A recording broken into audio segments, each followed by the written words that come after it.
Assalamualaikum warahmatullahi wabarakatuh. Izin melanjutkan materi dari Alkian Hatana Putra.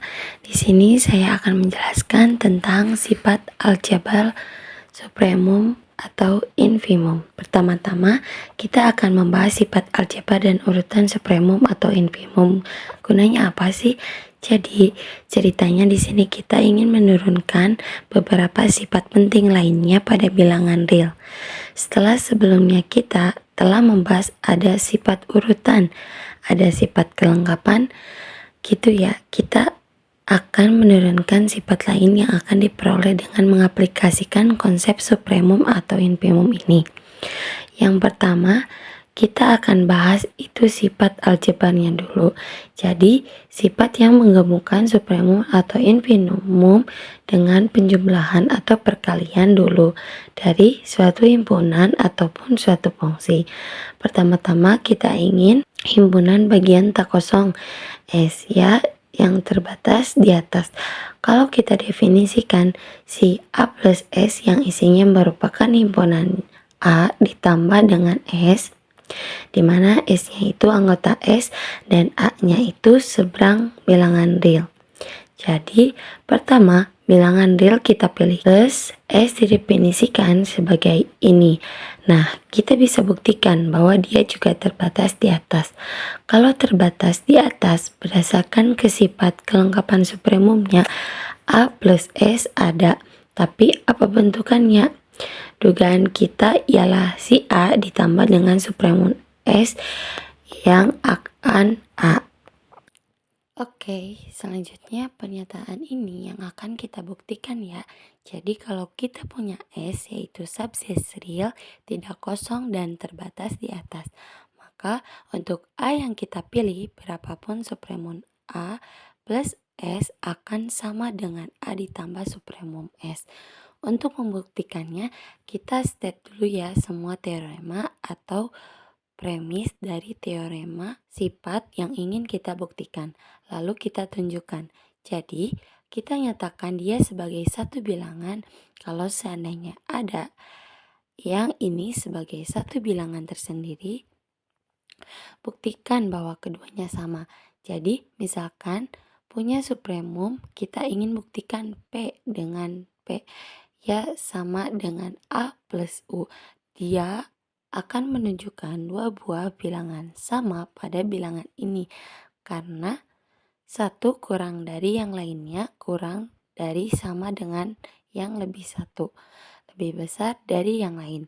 Jadi P besar dari sama dengan A plus U, P kecil sama dengan A plus U.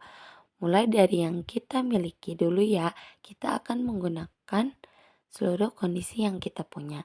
Jadi ditinjau dulu yang ini ya, kalau P-nya itu sama dengan supremum A plus S artinya dia batas atas dan batas atas terkecil. Dimana P selalu lebih besar dari seluruh anggota yang ada di sini. Jadi berdasarkan apa? Dengan mengurangkan kedua ruas yang kita peroleh, P min A besar sama dengan S untuk setiap S. Sekali lagi ya, artinya P min A itu batas atas untuk himpunan S. Nah, setelah menggunakan fakta yang ini, kita coba gunakan yang ini ya. Sekarang karena U-nya supremum S yaitu batas-batas terkecil. Jadi kita punya P min A ini batas atas. Lalu sifat yang kedua, kalau kita himpunannya tak kosong dan berlaku untuk sembarang anggota himpunan A dan B, apapun anggota A-nya, anggota B-nya, pasti si A-nya itu akan selalu kurang dari sama dengan si B-nya yang ada di anggota B-nya. Maka kalau sifat ini semuanya dipenuhi, kita bisa tunjukkan bahwa si supremum A-nya kurang dari sama dengan infimum B. Pembuktiannya ialah kita ingin coba turunkan dulu ya sampai muncul si supremum A-nya ini.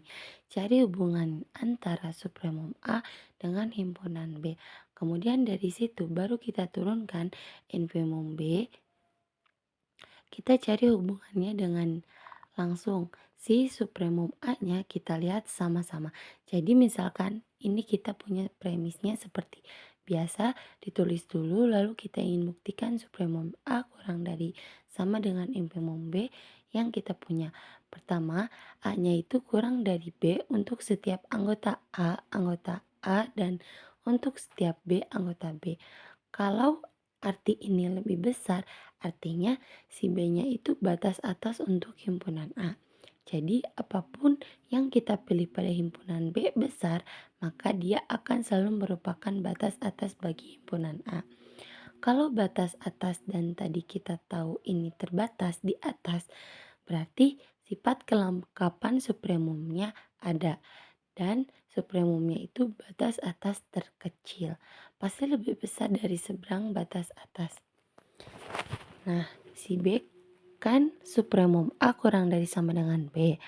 Nah, kalau sudah begini, kita ingin memperoleh hubungan yang ini.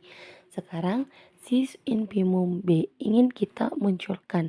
Berarti, si supremum A-nya ini merupakan batas bawah bagi himpunan B. Karena dia selalu lebih kecil dari B. Dari sembarang B kecil anggota B. Besar akibatnya kalau terbatas di bawah, infimumnya ada. Nah, kalau infimumnya ada, pastilah si infimum ini, infimum B, harus lebih besar sama dengan sembarang batas bawahnya. Ini kan sekarang sembarang batas bawah kan salah satu batas bawahnya. Artinya infimum B akan selalu kurang dari sama dengan supremum A yang ingin kita buktikan di sini. Terbukti. Oke, selanjutnya kita akan membahas tentang fungsi di suatu fungsi. Jadi ketika kita membahas keterbatasan suatu fungsi yang sebenarnya kita bahas ialah range dari fungsi itu. Jadi fungsi itu misalnya f-nya itu fungsi dari suatu domain D kebilangan real atau subsetnya yang f itu kita katakan terbatas di atas. Jika ada batasan atasnya gitu ya. Seperti sebelumnya bahwa range-nya itu akan terbatas di atas. Dia terbatas di bawah kalau ada batas bawahnya. Jadi untuk range-nya dia dikatakan terbatas jika terbatas di atas dan di bawah. Dan sebelumnya kita sudah lihat bahwa ia akan ekuivalen dengan mengatakan ada M lebih besar dari 0 sedemikian sehingga efeknya itu mutlaknya itu kurang dari atau sama dengan M. Pertama kita ingin buktikan dulu sifat yang pertama. Jadi kalau kita punya dua buah fungsi bernilai real dengan domainnya sama, ya si D dan si F-nya itu G-nya itu terbatas. Berlaku pula si X-nya itu kurang dari sama dengan GX. Untuk sembarang X di D, maka kita bisa buktikan bahwa si supremum F-nya itu akan kurang dari sama dengan supremum G. Buktinya itu yang akan kita tunjukkan premisnya nanti akan kita gunakan satu persatu. Nah, karena titik-titik apa ini silahkan diisi bahwa si G-nya ini akan selalu kurang dari batasnya kan kalau batas atas terkecilnya. Nah, berarti supremum GD itu batas atas bagi FD karena berlaku juga untuk sembarang X di domain ini. Artinya range-nya ini akan selalu kurang dari supremum GD itu. Nah, akibatnya supremumnya ini tadi kan kita udah tahu terbatas gitu ya. Supremumnya ada. Kalau ini supremumnya ada, berarti dia adalah batas atas terkecil. Si supremum gede ini kita pandang sebagai suatu konstanta yang merupakan batas atas sembarang atas. Untuk yang ini, maka batas atas terkecilnya pastilah selalu lebih kecil dari supremum GD.